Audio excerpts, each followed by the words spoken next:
तोहार का नाम बा? मधु। कितना मीठा नाम बाटे। बोली मैडम, देसी स्टाइल में छड़े के कि विदेशी? तोनी के कैसे रे? छेड़े के हमनी पैसा ले ले बानी, अपने की एंट्री अभी बाद में बा।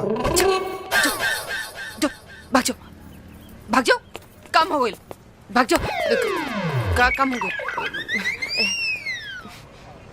कौन काम हो गई? अपना बियाह के। बियाह किए? केकर प्लान रहा?